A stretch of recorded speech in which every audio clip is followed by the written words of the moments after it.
Hello, and welcome to another update video about Bitcoin. As I already suggested yesterday and today, it is a quiet weekend. We indeed saw that yellow third wave reach ideal targets, and then, as I mentioned, it's likely that we get a wave 4 Saturday, a wave 4 weekend as we often get it.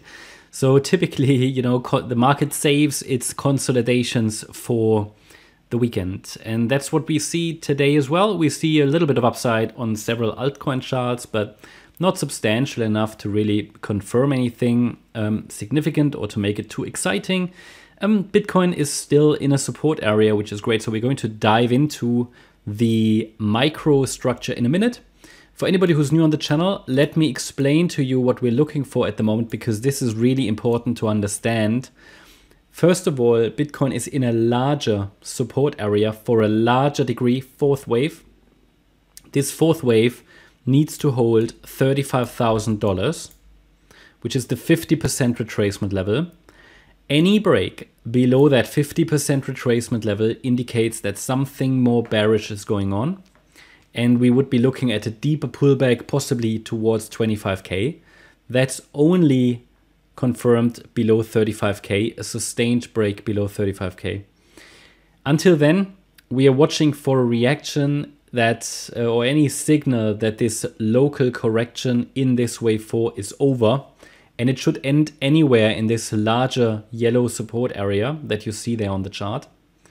We're using the microstructure that we analyze during the day to find out which wave count is in control. Is this wave 4 already over or not? Do we get a larger correction? Because there are still ways of resetting the wave 4 lower. So it's possible the wave 4 ended here on Tuesday.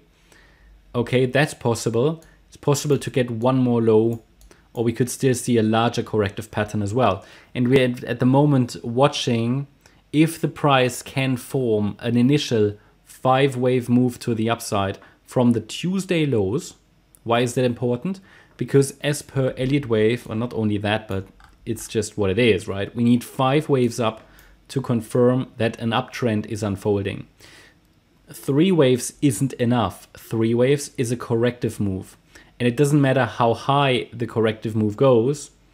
If we only see 3 waves up, it indicates it's a corrective pattern, and it will indicate that we will see another low. Therefore, it is so important to see 5 waves up, okay? And I will explain to you what exactly we need to see. So basically, this is all about identifying if the wave 4 is over or not. And again, why is that so important? Because if the wave 4 is over, then we should see a 5th wave that takes us to 55K, maybe 60K. And in addition to that, if we see a first 5-wave pattern to the upside, we can work with that structure and calculate the target for a pullback, which would be in 3 waves. And we can add another box to the chart, which will act as support zone and could be used to look for entries to trade the next move up. So that's really what we're doing here and why we're doing it. So the idea is, looking at the microstructure, that it could still give us another low at this stage. So we are currently in the phase of evaluating if the wave 4 is finished or not. We can clearly see only 3 waves up. I can label that in the white count, which can give us one more low in wave 5 of C. I can label that an ABC structure. Perfect. From here, it could easily come down. I need to see, however, a break below micro support to confirm that, and that level is at $40,814. Okay? So that's the white count, short-term bearish.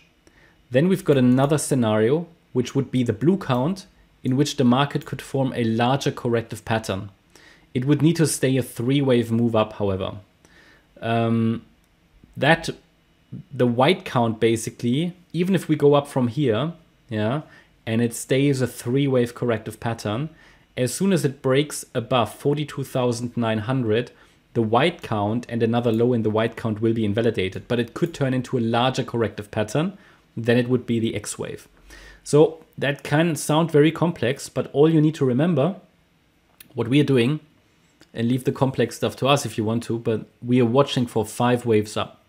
So as long as it's only a 3-wave rally, and it doesn't matter how large it goes, how substantial it is, and corrective rallies can be substantial, especially in crypto, especially in any correction it happens.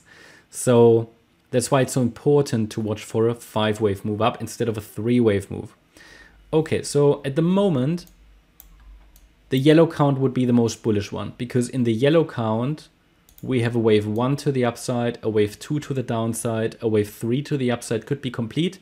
Mentioned to you yesterday that this was sort of the minimum target, or actually the ideal target was reached for the 3rd wave. And it was likely that a 4th wave would start from there. And I gave you the support area. It's doing that. Okay, so the support is between 40,814 and 41,545.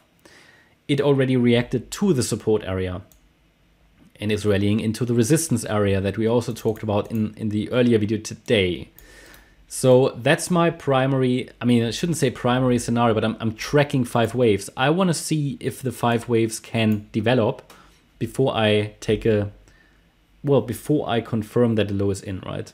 So at the moment, it's literally just we are watching the chart. But if you ask me, okay, is the wave 4 here, the smaller yellow 4th wave already over or not? It looks to me as if we get another C wave down, or at least this turns into a more substantial 4th wave throughout the weekend. But the bottom line is, if at some point now it breaks above resistance, breaks above the high from yesterday, and forms a 5th wave to round about 42,800, maybe 43,000, then we have a 5-wave move. And that would be bullish. Okay, so that's what we need to see, because after those 5 waves, a 3-wave pullback would likely start. If it becomes evident that this is a larger 3-wave move, then it might make sense for some people to take some profits across the board, maybe, of positions that were entered in our support areas, maybe over the last few days. You need to decide that, of course, because it would mean that it's likely going to come down again. So if it's turning into a larger corrective rally, then it might make sense to take some partial profits. But if it's a 5-wave move, then any corrective pullback could rather be an entry opportunity. So yeah, I think that hopefully helps to understand the microstructure at the moment. I hope you liked the update. If you did, please hit the like button, leave a comment and subscribe. And if you really like the content, then please check out the channel membership. Also, make sure that you follow us on Instagram and Twitter for additional content. Thanks a lot for watching. Bye-bye.